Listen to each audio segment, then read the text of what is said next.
Bog društvo, ovo što ste vidjeli je mala oaza prirode na samom rubu grada.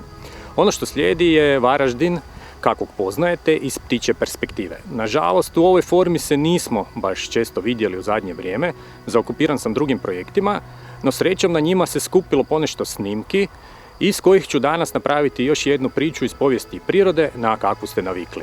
Uživajte!